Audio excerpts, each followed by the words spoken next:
To my trans and gender non-conforming family, friends, and our allies, first of all, the code is not overkill. Southern California gets cold at night. This is the desert, after all. I haven't wanted to write much recently.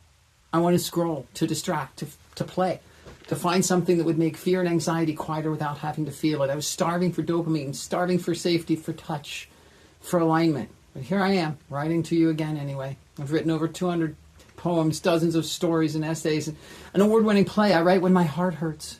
And I've been writing about what it costs to be us. Not just the visible cost, not the cost people see when they look at our political climate or our legislation in the headlines. The invisible cost. The cost of waking up every morning and having to choose yourself over expectations from society. Rejection of family and friends. The persecution from authority. The cost of building a life from scratch. Losing almost everything. Of leaving behind a life you were handed that didn't fit. Loving fully in a world that keeps telling you that you're too much. The cost of being ahead of your time, which really just means being lonely at the front line while everyone else catches up. I know what it feels like to have more accolades than stability, more talent than opportunity, more love to give than places to put it. I know what it feels like to cry alone, without being able to explain why to anyone who would truly understand. Every culture that honors us knows something our current fascist regime is trying to erase. Science confirms that the history of gender diversity is not aberration, it's biological variation woven into the full spectrum of mammalian life across every species on Earth. We're not mistakes, not experiments, not warnings, not demons. We're one of nature's most consistent expressions of complexity, which means that the people trying to erase us are actually fighting nature itself. We're the advance guard at the leading edge of corporeal expression.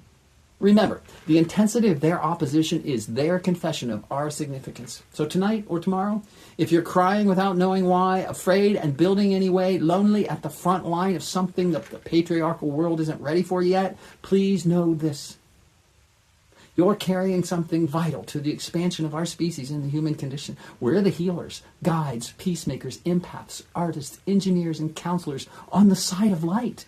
We have intuition and knowledge beyond the binary borderlines. The knowledge keepers are always lonely at the threshold. Those who stand between worlds are never fully comfortable in either one.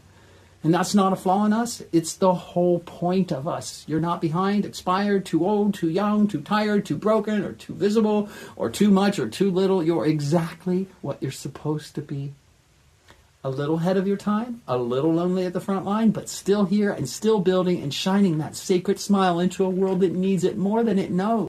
I love you. I choose you. I love me and I choose me. Being trans or gender non-conforming is a gift to those who are enlightened and evolving. You know it's true. You can feel it. Stay on the starship. Stay in the boat.